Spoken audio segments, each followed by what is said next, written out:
Many have said that 2020 has been an especially turbulent time. Between a global pandemic, political polarization, and mass civil unrest, it seems the main thing some of us can rely upon is decisive and stable leadership. That being said, Trump's own coronavirus diagnosis has raised understandable concerns during his battle with the virus, and while fortunately he appears to have made a strong and speedy recovery, we should consider what might have happened had we at this most crucial time and in the build-up to an election, lost our president. Here to help me with today's scenario is another great speculative channel. He specializes in election predictions. Please welcome Red Eagle Politics.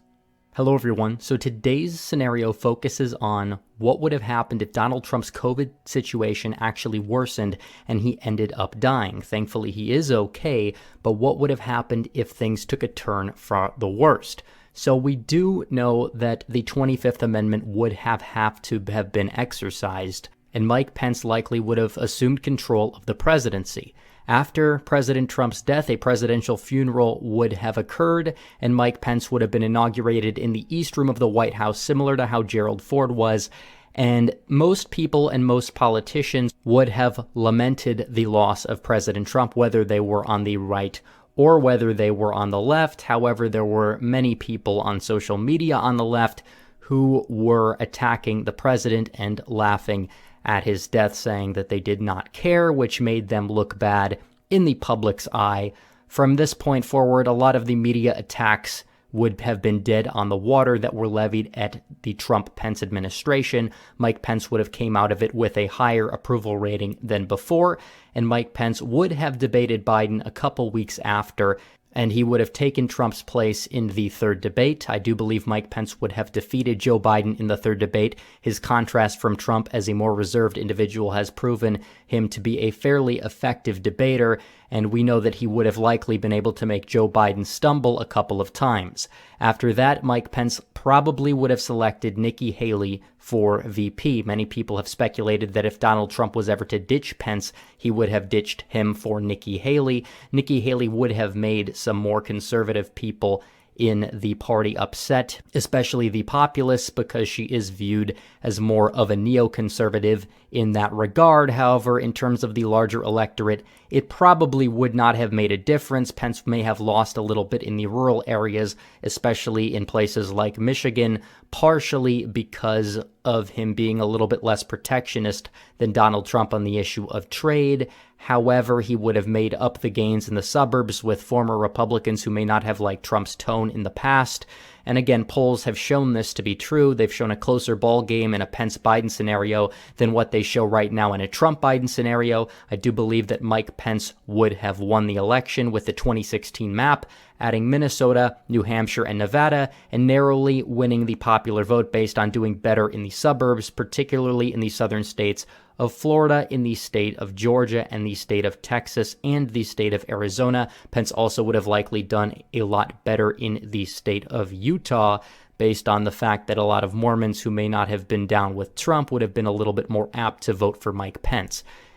Trump's early campaign for the 2016 election had been run on nativist and protectionist policies, which emphasized the American citizen and domestic industry over appealing to immigrants and foreign trade. Trump maintained a firm stance on swiftly ending America's foreign wars and reorienting the country's global focus to a primarily local focus. In short, terminating America's obligations to outsiders and giving its assets back to the American people. This platform turned off a number of establishment Republicans who not only maintained fairly interventionist policies, but had even gravitated more towards center or even liberal policies since the last election, and feared Trump's unapologetic conservative rhetoric would harm the party's overall support among the LGBT community, among minorities, and other such traditionally liberal demographics. However, by running his conservative populist platform with the strongly religious governor of Indiana, Mike Pence, by his side, Trump was able to generate a massive public backing from conservative Americans who might not have supported either party otherwise, allowing him to carry 30 states in the election and win an overwhelming electoral vote of 304 against Clinton's 227. Despite massive resistance from both Democrats and Republicans, President Trump was able to push forward much of his proposed agenda, from completing large portions of the southern border wall in places where it was most needed, to dealing the killing blow to the terrorist insurgency in Iraq and Syria and preparing American troops for a return home by year's end. From maximizing U.S. oil production and resource efficiency, to revitalizing American agriculture and manufacturing fields at the expense of foreign powers like China. In the build-up to election 2020, Trump plans to continue delivering upon his past promises, as well as seeing to the eradication of the current pandemic and restoring normality to the US by the end of 2021. On economics, Trump has promised to create 10 million new jobs within his first 10 months into the new term, provide additional tax cuts for the common worker, as well as tax credits for domestic manufacturers and small businesses. This bleeds into foreign policy as well, as Trump has promised to take a harder stance against China by discouraging American businesses from outsourcing their labor and production overseas or hiring low-cost foreign workers. Trump intends to hold China fully responsible for allowing the virus to spread beyond its borders and will likely utilize this to reduce China's dominant economic role in the world. On the flip side, Trump seeks to encourage local business within the United States by providing financial incentives to do so. American allies will also be made to take greater responsibility for their own defense as the US begins shifting toward a policy of self-sufficiency and inward focus. Military expansion and development will continue to ensure American strength remain unrivaled, but will stand almost exclusively for the purpose of repelling outside threats, as American troops in foreign lands are soon recalled home. In regard to development, Trump intends to vastly improve upon present infrastructure, a carryover promise from the prior election which he didn't get to in this term, develop new methods for producing cleaner air and water, actively cooperate with allies to clean our shared oceans, and on a grander scale oversee the newly established Space Force, create the first permanent manned presence on the moon, and launch the first manned mission to Mars. Aside from eradicating the pandemic, Trump also aims to cut costs for medication, lower insurance premiums, cover all pre-existing conditions, and protect Social Security and Medicare. Domestic plans include providing additional rights and securities for police officers following recent anti-police sentiment, while taking a harder stance against criminals. This including the prosecuting of certain gang-related crimes as acts of domestic terrorism, while also cracking down on extremist groups and illegal immigration. Legal immigration will be significantly cut down and reformed to a purely merit-based system, additionally requiring all new immigrants to be capable of supporting themselves financially in order to qualify for entry. Finally, Trump promises to defend traditional American values at every opportunity, taking the active measure of appointing additional constitutionalist lower court judges and Supreme Court judges if such positions open up, ensuring all rights including the Second Amendment remain secured.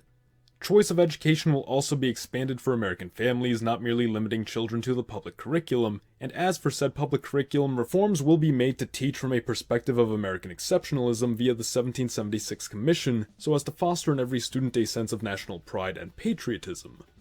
These, of course, are President Trump's proposed goals for his second term, and in an event where Pence would need to step in for Trump, he would have the responsibility to the American people of carrying these plans forward. Though that being said, this doesn't exclude his own agenda from making its way into policy or canceling out plans he strongly disagrees with. His character would also be another major factor to take into consideration. Both Donald Trump and Mike Pence are standout conservatives, however politically are not quite the same breed, and certainly there's a distinction to be made between Trump's business background and Pence's purely political background. Suffice to say that while their political goals may overlap, they likely aren't identical pace for pace. But before going any further, first a commercial from our favorite wallet, Ridge Wallet.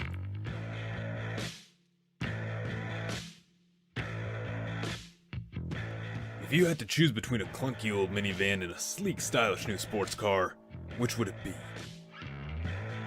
What if that sports car came with a lifetime guarantee, ensuring that no matter what goes wrong, you always have a car to drive? What if you didn't even need a lifetime guarantee, because the car was built to be virtually indestructible? Some might say, I want the bigger vehicle anyway. I like to carry as much as I can even if I don't need it. I don't care if it breaks, I'll just buy a new one. Well, sometimes the only way to move forward is by going back. And I don't mean going back to reminisce or chase ghosts, but going back to the basics. Back to when things were simple. When all you needed were the clothes on your back and the wallet in your pocket. There's a sleek new wallet waiting for you at ridge.com/MonsieurZ, where you can get 10% off when you use promo code MonsieurZ at checkout. You get 45 days to test drive this little number and decide whether you want it or if you'd rather send it back for a full refund. But I think we both know you're gonna like what you find. Now, back to the video. As we briefly suggested earlier, Pence has described himself as a Christian, a conservative, and a Republican in that order. As governor of Indiana, Pence's religious views have brought him clashing with LGBT and pro-abortion groups, but perhaps most prominently of all has been his conflict with liberal aspects of the education system, on the former matter asserting that alternatives to public education should be made more accessible for those who disagree with the liberalized curriculum. Pence's religiosity could be expected to play a far larger role in his presidential agenda than that of Trump's, and given already present foundations for the Trump administration to begin reforming the education system, Pence, if he were to become president, could be expected to seize upon this opportunity to expand the 1776 Commission beyond merely the scope of promoting American exceptionalism to potentially include subjects like Christian studies or greater incorporate Christian values into the curriculum. In addition to this reform of public education, Pence could also be expected to increase funding for public school alternatives, something which is already on the agenda for Trump's 2020 presidency. While Pence could be expected to carry forward most every promise of his late running mate without moral issue, he would do so in his own fashion, much as we just suggested for his take on reforming education. We could very well expect work on a vaccine, appointment of constitutionalist judges, and construction of the border wall to continue very close to how they would have under Trump's guidance. However, major differences potentially arise when we move away from domestic projects and to foreign affairs. Unlike Trump, who has strongly opposed trade agreements like NAFTA and the TPP, which the president has suggested undermine the negotiating power of the United States, Pence has been a strong supporter of such agreements for much of his history in politics, seeing them as opportunities for larger scale and speedier business. However, since his time in the Trump administration has come to recognize that this growth eventually comes at the expense of the American worker, specifically citing Carrier Global's earlier decision to outsource over 1,000 jobs from Indianapolis to Mexico as a major wake-up call for him. While Pence might be more open to multilateral free trade deals than Trump, his experience in this administration would leave him more likely to opt for bilateral agreements if he feels he can effectively negotiate them. Pence has repeatedly argued that Trump's strength in negotiation was a chief factor in his success with arranging such deals, and in this alternate timeline, his success in this field could very well hinge upon how well he learned from the president's negotiating strategies. Generally speaking, Pence has a good track record on economics. The amount of economic growth he has managed to generate for Indiana during his time as its governor has occasionally been the subject of some debate, critics arguing he simply benefited from the work of previous administrations, even despite having put forward the largest tax cut in the state's history and maintaining such a high standard after 4 years in office. At the very least, Pence has demonstrated the ability to maintain economic stability, but this alone would not be sufficient to achieve Trump's planned economic recovery from the pandemic crisis and would put Pence's economic skills to the test. Pence's history has shown him to be fiscally conservative, opposing economic bailouts, unnecessary government spending, and accumulation of debt. Most likely, we could expect additional tax cuts and a rolling back of regulations in an attempt to stimulate the economy, which Pence would be in a better position to begin opening up, as by this point he would be much closer to having a vaccine, and would be able to use his role as head of the coronavirus task force to better assert the need to reopen the country. Pence's negotiation skills, economic know-how, and foreign policy would need to live up to those of his predecessor. Anything short of that or a regressing to his prior policies on foreign trade would not only cost him major support from Trump's America First base, but also throw a wrench in 4 years of prior planning for what is clearly shaping up to be a long-term strategy for American self-sufficiency by President Trump. Fortunately, Pence seems to be paying very close attention to Trump at work. He no doubt understands that with the president's age and the large resistance to him from the Democrats, it's not far-fetched to imagine a world where he could be removed from office, assassinated, or simply fall upon bad health. That aside, it should come as no surprise that Pence might simply be utilizing his role as vice president to launch his own presidential bid come 2024, and as such it would only make sense that he try to learn all that he could while he's by the president's side. On matters of foreign conflicts, it should be noted that Trump and Pence do differ significantly on their stated positions. As previously mentioned, Trump aims to terminate America's foreign wars as quickly and successfully as possible, while preventing additional conflicts by opening up proper negotiations with immediate threats like North Korea, while flexing sheer American might against far-off threats like Iran.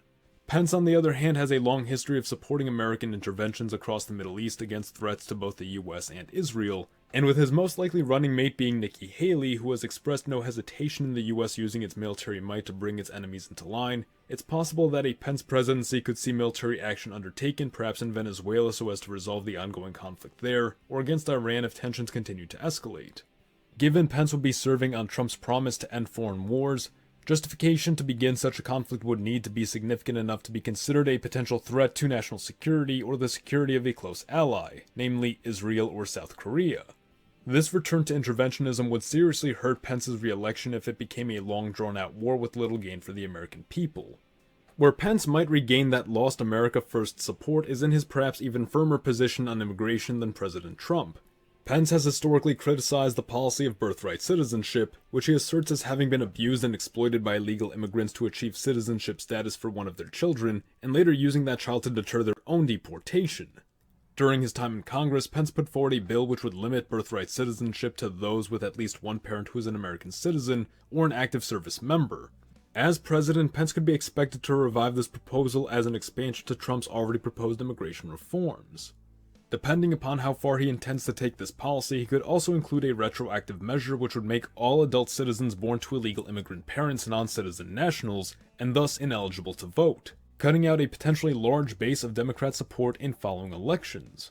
In totality, an alternate Pence presidency would be characterized by a move toward traditional conservatism in regard to domestic policy, economics, and social values, while maintaining a mixed, semi-neoconservative foreign policy with possible interventionist tendencies.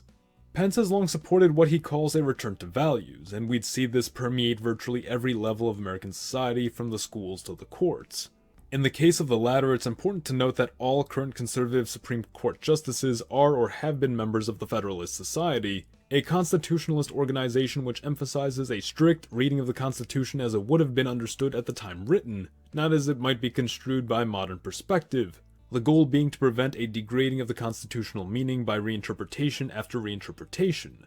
Virtually all of President Trump's lower court appointees have also been Federalist Society members, and this collaboration could be expected to continue during the Pence administration to ensure continued enforcement of law and order policy.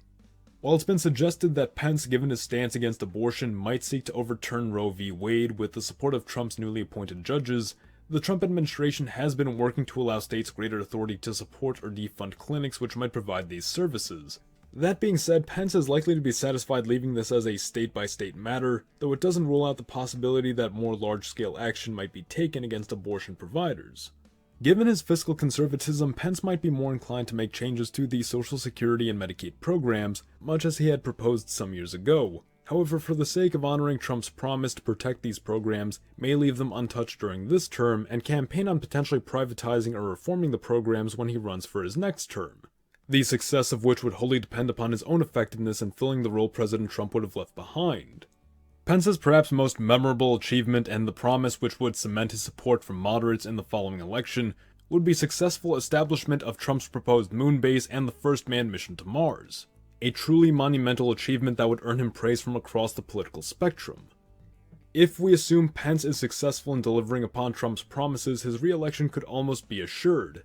While Trump's aggressive attitude was a necessity to confidently assert his deeply conservative views, now some 8 years later in this alternate timeline, such traditional conservatism would be normalized and no longer need to be aggressively defended from all-around criticism.